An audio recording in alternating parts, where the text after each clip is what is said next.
This is a podcast from the South China Morning Post.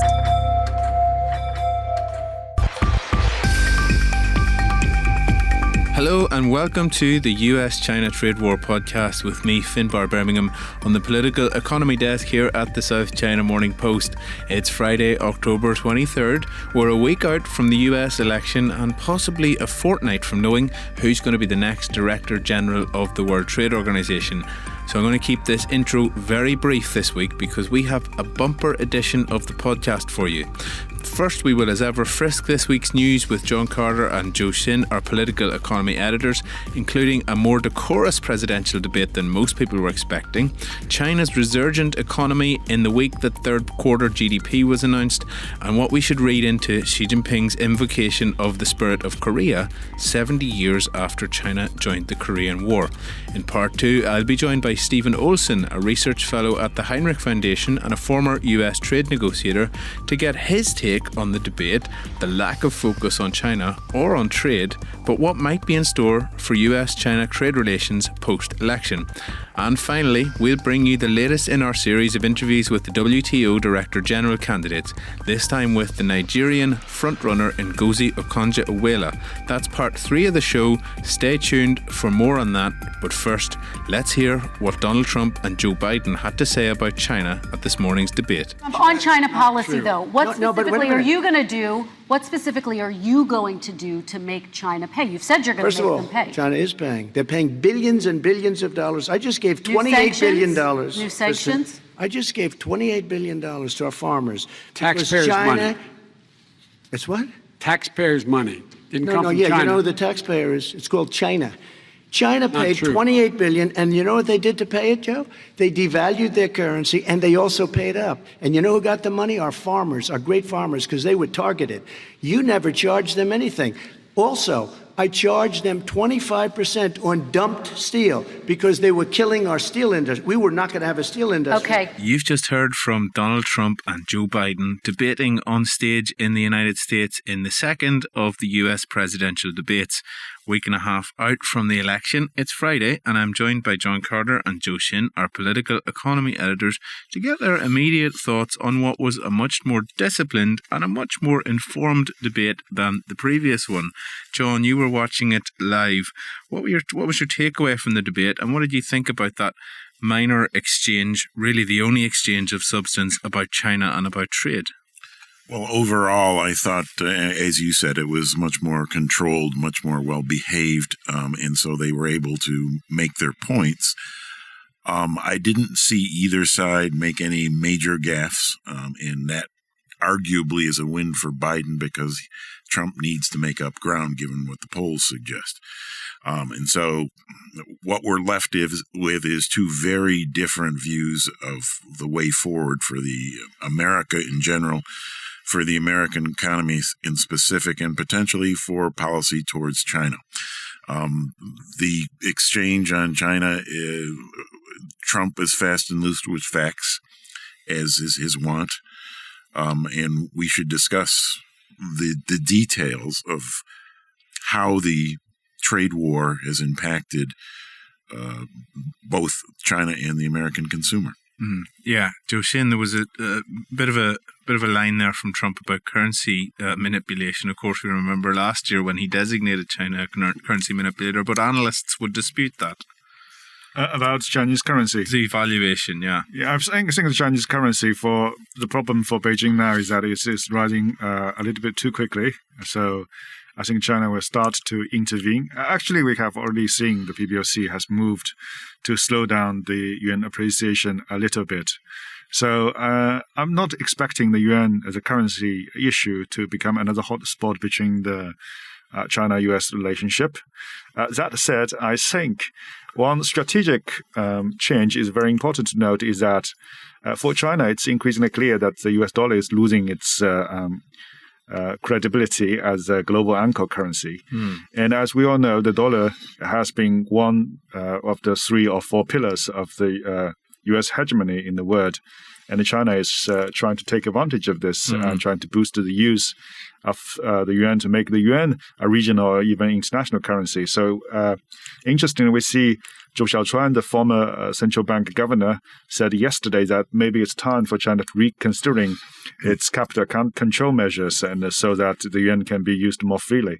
So this is a very, very interesting thing to watch in the coming months or years. Can I ask you about that? Because in whose eyes has the US been losing luster? We obviously hear a lot about this. And I thought it was very interesting to see the former governor's comments calling for reform so that China could internationalize, because China still, the yuan is, has a half of the share it did of international trade payments 5 years ago. So what is China actually doing to internationalize it? Is it rhetorical at this point?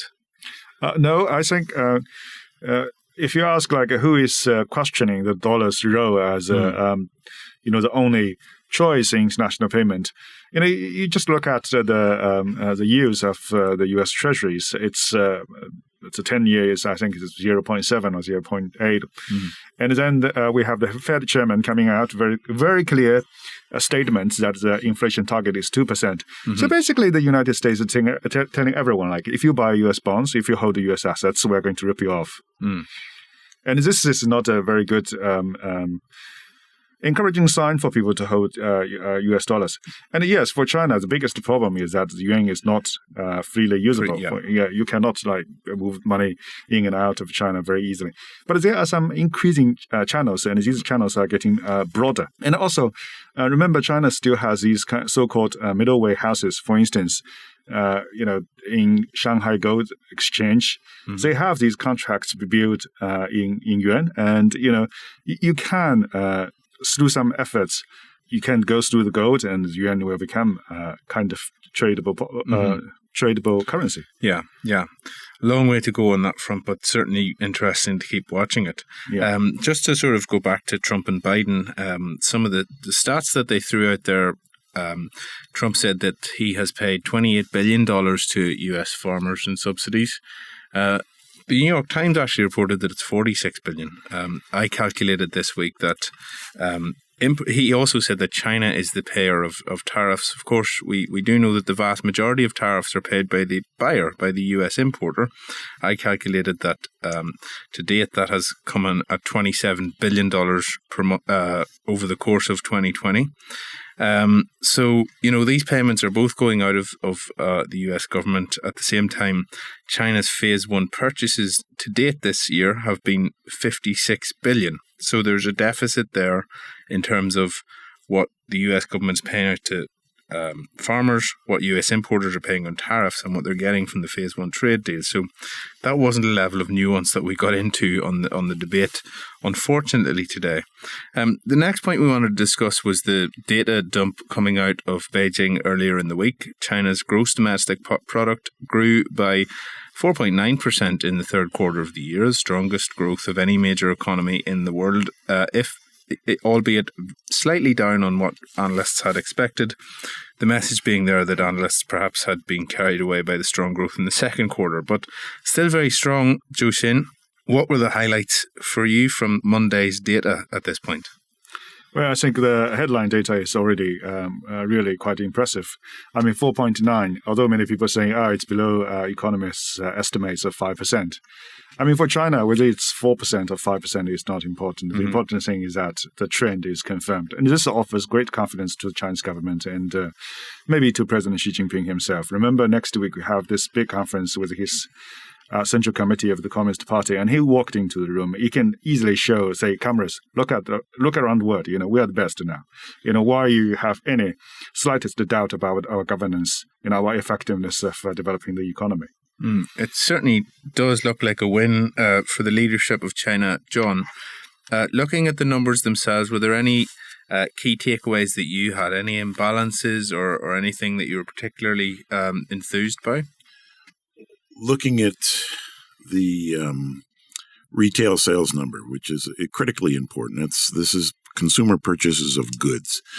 The new dual circulation strategy that Beijing has rolled out depends more on domestic demand. In other words, Chinese buying more, consumers spending more.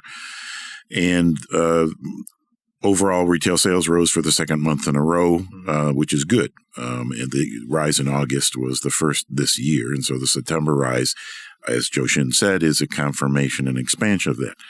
But looking at the numbers, digging into it, quite a bit of the rise was due to purchases of luxury vehicles or other high-end goods, cosmetics, for example. And so it underlines the uneven nature of the recovery so far in China, is that the well-to-do who've able to survive the coronavirus most favorably have the money to spend to buy things like luxury cars, where sales of domestic vehicles, smaller vehicles, rose significantly less than these luxury cars. The same with cosmetics, the same with other categories. The question is the entire spectrum of consumers, the overall very large middle class in China, are they able to increase their spending? And that remains to be seen. The ratio of disposable purchases to income actually declined in the third quarter, and so it raises questions about the outlook for the fourth quarter. It's not to say that the Chinese economy is about to turn down, far from it, but it is not as solid as the headline numbers may appear. Orange wrote a story this week looking at some of these details, John, that you mentioned, and he interviewed some people who had been skipping meals.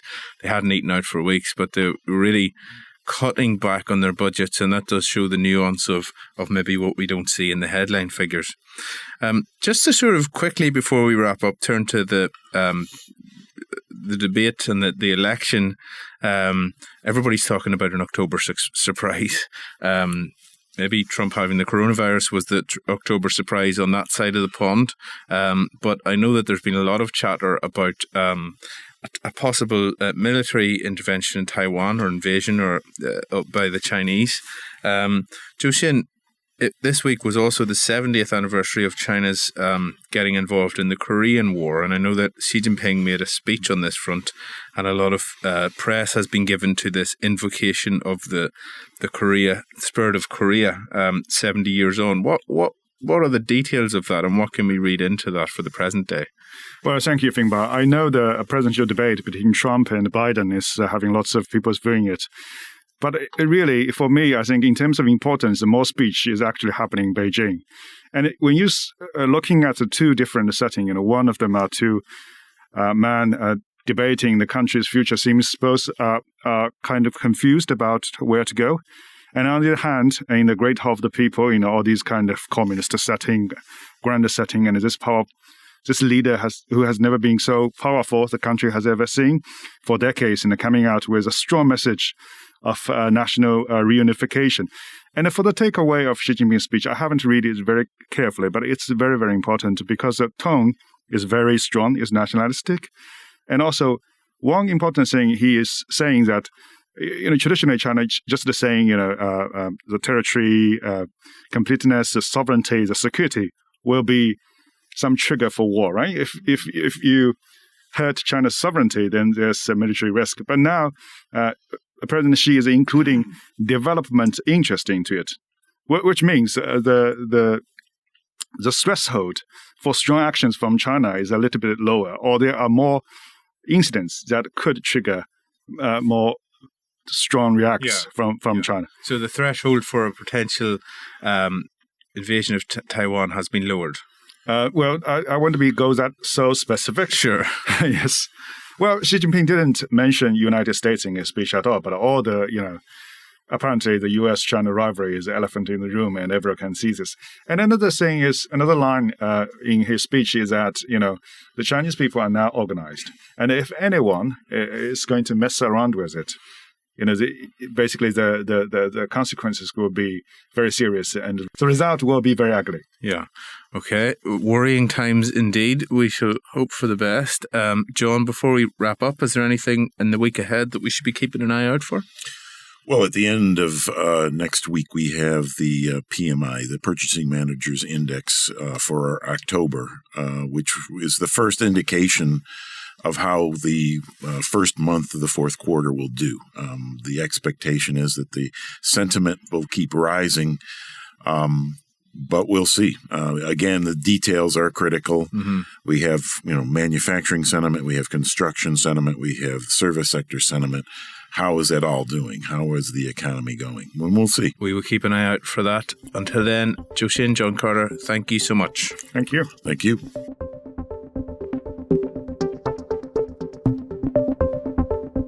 I am joined on the line now by Stephen Olson, who is a research fellow at the Hinrich Foundation and a former US government trade negotiator.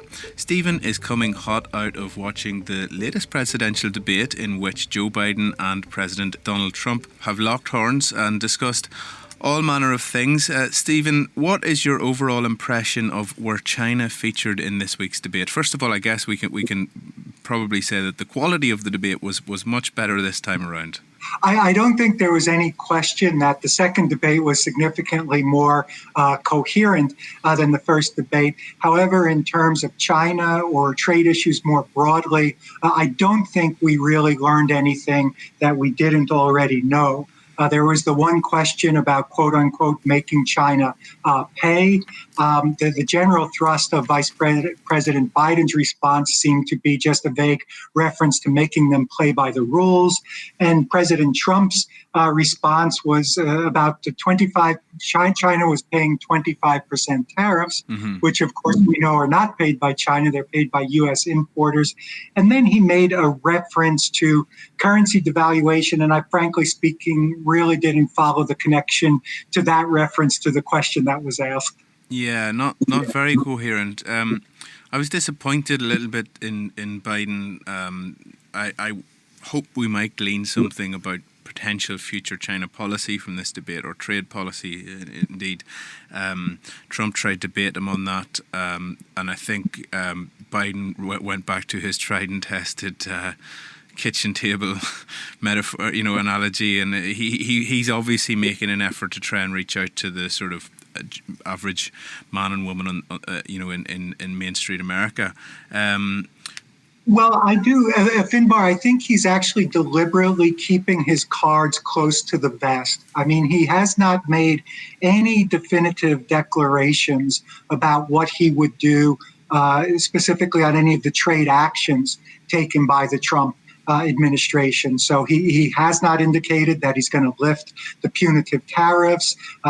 He has not said anything one way or another about the phase one agreement. So clearly, I think he's trying to keep his options open. And I think his performance tonight was probably consistent with that. Yeah, as somebody probably, Steve, who's followed elections down the years, is that the usual opening position of a challenger? Is maybe don't go too hard on what your policies will be and maybe see what happens if you were to take office? I think you prefer to speak in platitudes to the extent you can get away with it, because that leaves you with maximum room for maneuverability later. Yeah. Just generally speaking, Biden did publish a supply chain and some economic policy guidance documents that weren't a million miles away from what Trump has also been pushing and doing over the past 4 years. Steve, what's your sense of if Biden were to be successful? We didn't learn from the debate, but just generally, we're not really going to see a sea change from what we've seen over 4 years, are we? I think the style, the tone, the tenor of a Biden trade policy will differ significantly from that of the Trump administration. We're not going to see the over-the-top rhetoric.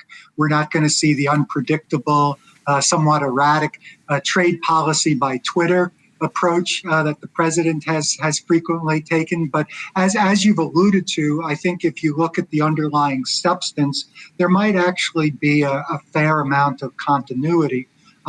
Biden has made it perfectly clear that he intends, like Trump, to pursue a very worker-centric approach to U.S. trade policy.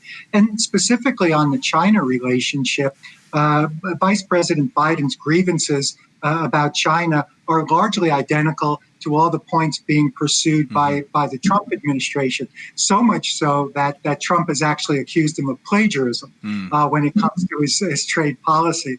So I think anybody who was either hoping for or expecting a rapid de-escalation in trade tensions under a Biden administration might find themselves a bit disappointed, at least initially. Yeah, and there are various surveys which have come out over recent weeks which show how unpopular China is with, in America among the citizens. Do you think that in that regard, that's why we're not seeing any great break in the debate? Maybe Biden doesn't want to be seen to be falling into line with Trump's policies. Is that why he's sort of keen to steer away from any concrete confirmation of what he might do on China? Well, I think it's a combination of that. I think it's a combination of wanting to keep his options open. And at the same time, look, let's face it, the only issue in Washington, D.C. that Republicans and Democrats, liberals and conservatives can agree on is that it's time to reset the trade relationship with China. And so the dynamic we've seen playing out in the campaign, that both candidates have tried to position their opponent as being soft on China and position themselves as taking a much harder line. Yeah. Steve, your background is at USTR. Obviously it's an apolitical organisation by design. And you and I have sort of discussed very recently, what might happen with the next USTR and so on. But even if that's not a China expert or somebody who has great experience in negotiating with China, the staff is very well skilled in this sort of area. So do you expect that whoever takes the job next, it'll be more leaning on their staff for China expertise rather than perhaps being a China wonk themselves?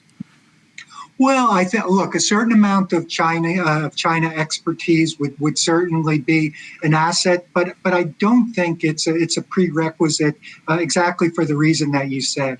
I mean, throughout the U.S. trade bureaucracy, there's tremendous China expertise, and there wouldn't be any need for the person in the top slot to kind of replicate that expertise. This person will be well prepped and well staffed. That's for sure.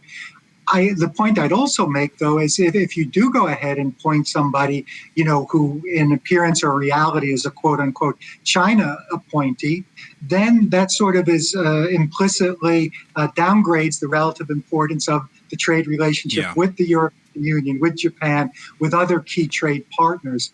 I really think the more important thing would be for the individual to have a certain amount of gravitas within the administration so that the different trade partners he or she deals with understands that this individual truly is speaking on behalf of the United States. Absolutely.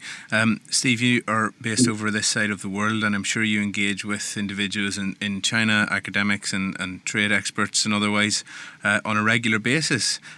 What do you think China wants from this election? Who would be a favourable victor in the eyes of Beijing?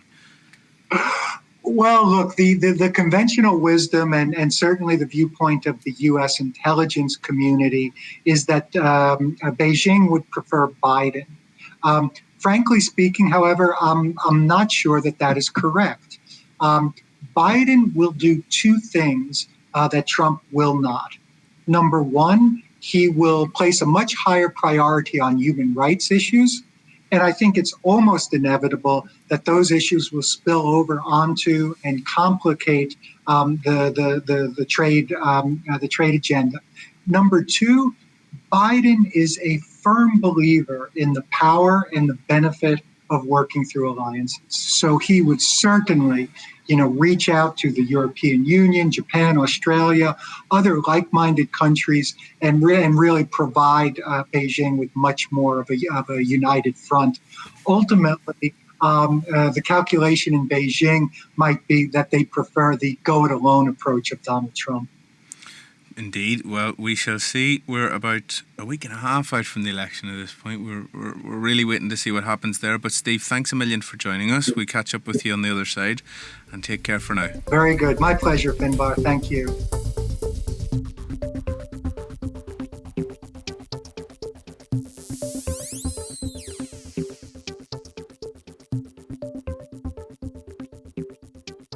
and now to Geneva and the race to become the next Director General of the World Trade Organization. Regular listeners will have heard over the past few months interviews with candidates to lead the WTO, conducted over the course of a rather fiery and highly politicised campaign.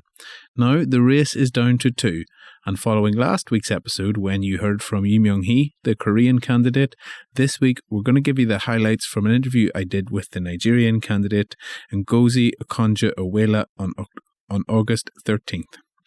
Dr. Okonjo-Iweala is considered by many as the favourite to take the Geneva hot seat next month. There's plenty of appetite for a first African Director General, and of course whoever wins will be the first female leader. She comes with real diplomatic multilateral pedigree, having twice served as Nigerian Finance Minister and spent many years in senior roles at the World Bank. Currently, she is the board chair for the Global Alliance for Vaccines and Immunisation. But one of the major criticisms to have been angled at her campaign is that she doesn't have formal trade experience. Unlike Minister Yu, Dr. Okonjo-Iweala has not directly led multilateral or bilateral talks, nor directly negotiated trade deals. Is this a problem? Well, her campaign thinks not, and has tried to paint her as the outsider who is needed to shake things up at a WTO which has become toothless and dysfunctional in recent years. But critics say you can't be expected to reform the WTO without having lived and breathed the issues.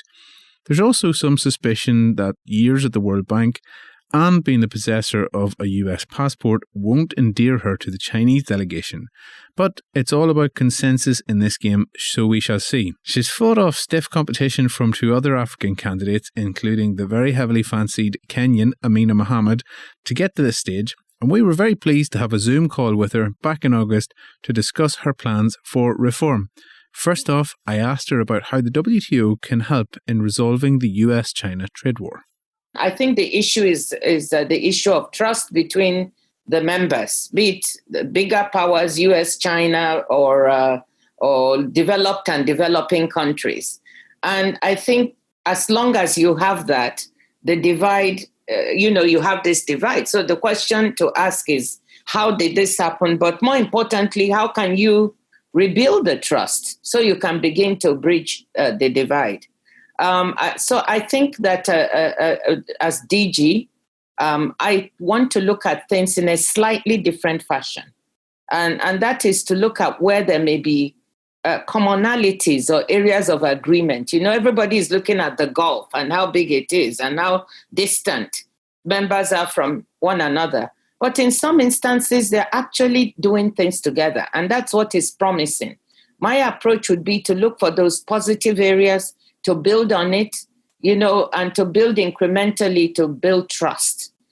Building trust is not something you talk about. You have to build confidence, and that actually means doing certain things concretely. And I think that's what's needed to say, what are the areas the US and China actually are doing something in common? How can we make that succeed? And therefore, how can that build further trust for them to do more and build up incrementally? So specifically, even though people talk of this US-China divide, for the WTO, US and China are both parties to the ongoing fisheries subsidies negotiations right now. They're still around the same table.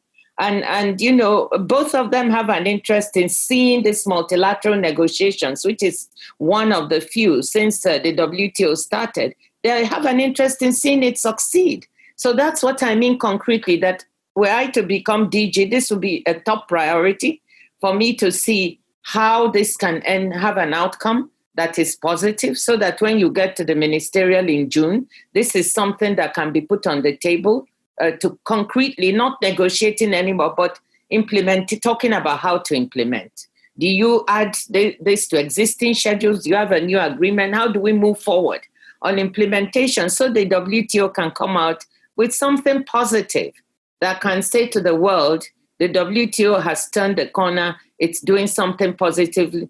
And by the way, all the members, even those who seemingly have problems, are party to this. So do you see that as a gateway, something to build on, or do you see the fisheries agreement and stuff like that as a means to an end in themselves? Both. It's good to have a fisheries subsidies agreement because it delivers two things. It will renew our fishing stocks in our oceans. And by the way, it will deliver biodiversity and sustainability. So for that, it's an end in itself, SDG 14.6. But it's also a means to an end for me. And the means is to show that the WTO can actually get all members around something positive and deliver it. So I also see it as a way of moving. Once you've got that, it does make a difference when you put a win on the table as well as a disagreement on the table. And so for me, top priority as a DG coming in would be to get a successful MC12 with a successful fisheries outcome. Then from there, you can go to tackle some other issues. Let's take the dispute resolution system, which is a big one. Not having one that works damages the credibility of the WTO. So it is one of the urgent things to tackle. But there's one interesting thing. I think all parties want a dispute resolution mechanism or system. They do. The US wants it, China wants it, the EU wants it, every member wants it.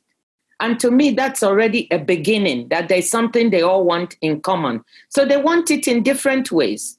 The US may be thinking, let's go back to the GATS one panel system, or, the China and the others may be saying, we also like the two-tier system and the appellate body, but they all want it. And to me, that's a big signal that this is something that can be done and we'll do it. So you would then find ways to look at what is it that really the dissent that the US, for instance, has. Let's take each item by item and see if we can solve it and if we can come to a resolution. That's the way I would go about it. But you see, what I'm doing is not coming in and saying, no, disaster, everything, they don't agree on anything. I'm doing the opposite. That's the mindset with which I came to this job. I'm coming to the job. And I'm saying, where do they actually agree on something? And therefore, how can we build on it? And that's the way I'm going to approach as DG WTO. So the message you're getting out here, if I'm right, is rather than looking for a savior of the WTO, people should be managing their expectations. We shouldn't really expect a revolution. I mean, you can expect changes. I don't like to use the word revolution. Let me tell you what I think. I think that, look, the WTO is at a juncture where it needs leadership. That is what it needs. And it needs someone with experience. It needs managerial acumen. It needs a reformer and someone willing to be bold and take on issues.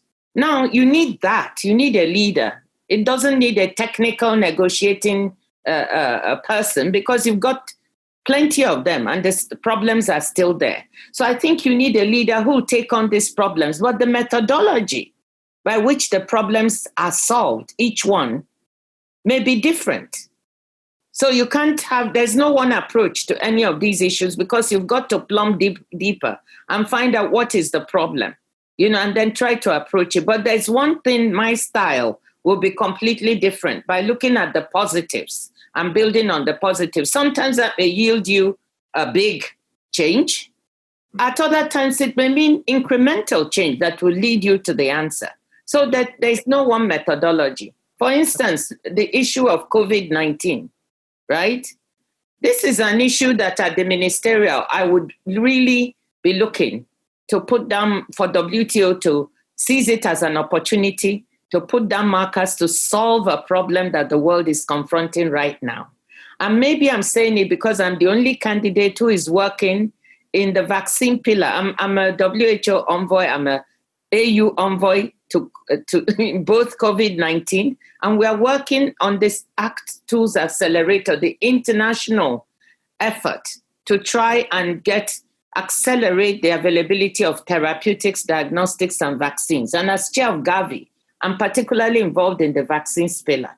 Mm-hmm. And we're looking at maybe one vaccine, maybe several. But the key issue we're trying to solve there is how do we get these vaccines in a way that poorer countries are not standing behind, but that they can be accessed based on some allocation criteria. But that also speaks to trade and the rules, because at the end of the day, moving vaccines is also trading them. What are the rules that govern that?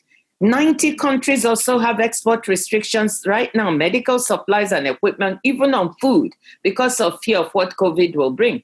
how does the WTO respond to that? Are countries responding to the rules that it has in this respect? The articles in the GATT, the TRIPS, I think is Article 27, the GATT. I can look up the articles 11 or 12. There are specific articles governing this. Are they being applied? Did countries notify? Are the restrictions temporary, transparent, and proportionate? If not, how does the WTO enforce those rules among its members? Does it need new rules? Well, I think most people will probably agree that the global trading system should be a force for preventing and handling coronavirus. So do you think that the WTO under current administration is lacking this sort of leadership? I mean, why hasn't the WTO been front and centre during the pandemic with vaccinations, PPE, medicines and all that stuff? Well, I cannot comment on the leadership of the person leading, and I'll be very honest about that. I don't think it's right. I don't think it's my place to comment on that, so I will not. Because if I were there, I wouldn't want people to, if you're coming in, focus on what you are going to do. I'm just telling you that the challenges I see now will not be solved by the status quo. It will not be solved by more of the same. It will not be solved by business as usual. It has to be an unusual DG that is coming. And that's what I'm offering. I'm saying, look, I'm unusual in the sense that I am somebody who combines trade with economic knowledge. I'm a development economist, and you cannot do that. 30 years of my career. But trade is an instrument within the development economics arsenal to achieve something, which is to enrich the lives of people. So this is what you do. But you need to place it in the larger context of development and understand that. So you need someone who can take on these issues in a bolder fashion. You need a DG. The DG has no direct power, but the DG has what I call soft power. And that soft power can be exercised proactively to help solve problems. And that's linked to what I mean by leadership. So certainly there are problems you can take a leading role in to solve. And I can give you some specific examples of some things that the DG could do, to support members to move things along and make it work better. I wonder, on the campaign trail, how has this sort of thing gone down? Have you gotten a sense that ambassadors and delegations are hungry for the sort of reform you're describing? I sense a lot of appetite. I really do. When I speak to ministers, I think I sense even more appetite from their part. And if the WTO does not, something doesn't happen to change it, I think that will be very sad, because I sense enormous appetite. This is the moment where you can't have more of the same. And I come back to it. I'm somebody who is different. I come with a pair of fresh eyes. I come with a CV that shows I've done reform. I've actually written 2 books about it. And those reforms were bold. They were courageous, if you allow me to say so. In one case, my mother was kidnapped and I still kept going when we were doing reforms on corruption. So I'm not someone who is talking about it. So when I talk, I sense appetite for this. But I think they're looking for someone who can do it. And I'm praying they will make the right choice and they will not choose more of the same or what they've had before, because that will not solve WTO's problems. Of course, there are plenty of vested interests at the WTO. Perhaps not all of the members want to have reform. Are you happy enough to plough on with this agenda regardless and to ruffle a few feathers in the process if need be? My track record is not being afraid to take on challenges. You can check it any which way you want. And I think that's what WTO needs now. And you can take on these challenges, you can fight vested interests and still get things done. Because at the end of the day, vested interests will come to respect what you're trying to do, because you're trying to deliver for the better good. Or if they don't respect it, they can stand to the side and let you get on with what needs to be done. I think what I'm saying is that the majority of members seem to want this difference. And that's why I am hopeful that they will choose the difference, because they want change. It may not be revolution, but definitely it is reform.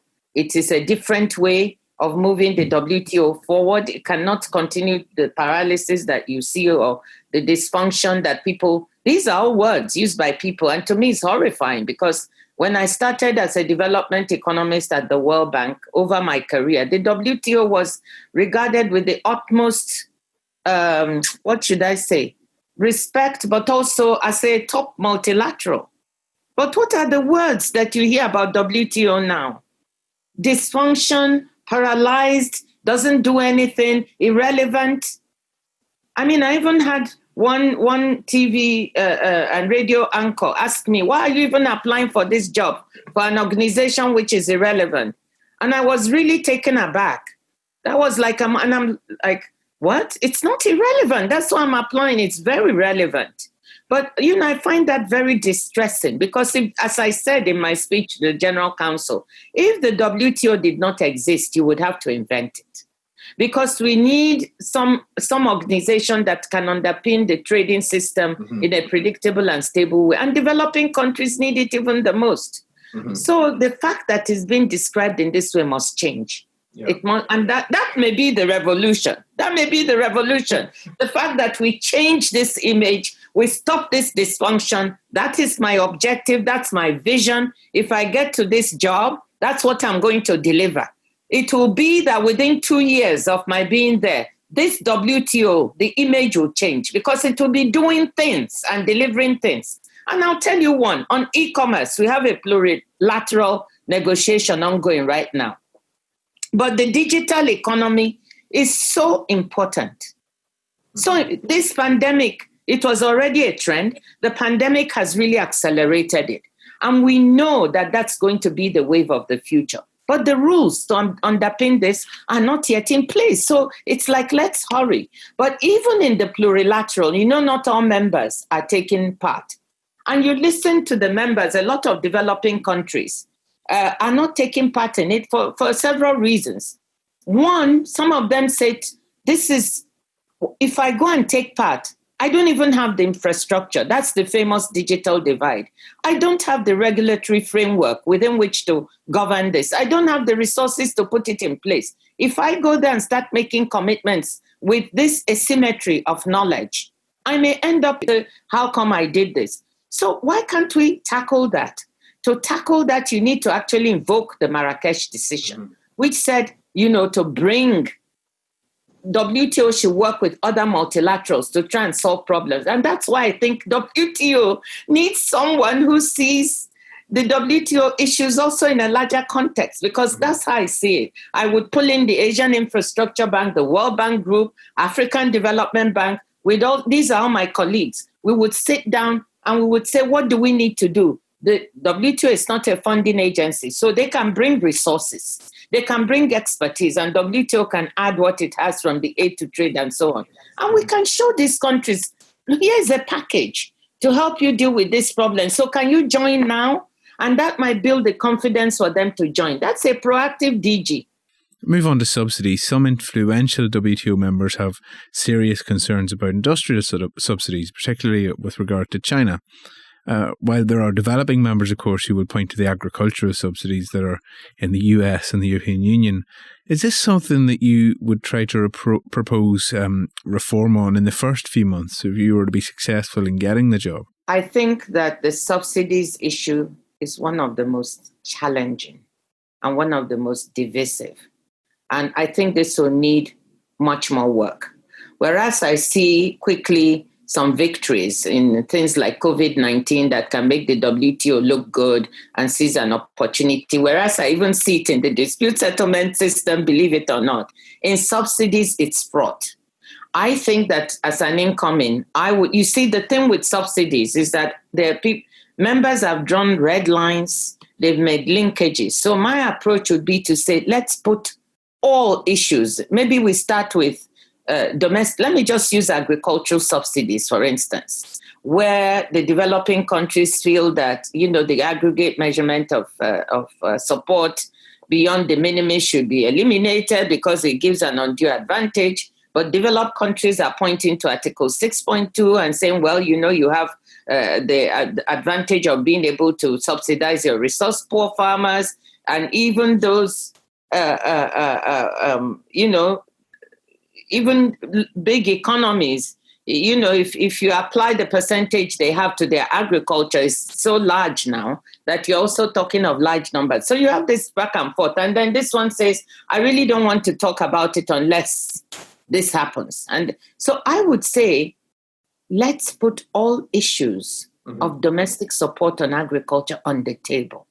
Let's start afresh and look at these issues. No red lines, no linkages, so that we can look at it. I'm just taking one set. Now, that approach will take time. It will take a work program. So what I would like to see is, let's try to develop a work program in this area. I don't think it's anything that one can deliver anytime soon. Because one of the things that is hardest in life is once you have an acquis, getting people away from it is very, very difficult. But because we need to make some progress on these issues, I think that, a work program that can generate at least a dialogue, that is constructive would be a good way to begin. That's what I've tried to deliver if I comment on that issue. But that is not going to be an issue that one can solve in any quick time.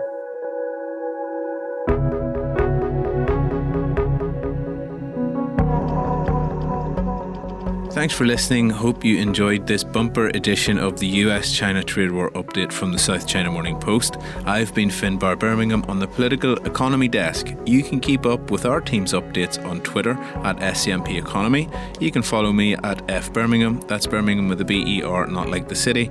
Keep abreast of all of our stories about the WTO, about the election, about US-China trade at scmp.com. We'll be back with another edition next week. Until then, wherever you are, stay safe, wash your hands, wear your mask, and keep your distance. For more podcasts from the South China Morning Post, head to scmp.com, where you can hear more about technology, trade, culture, and society.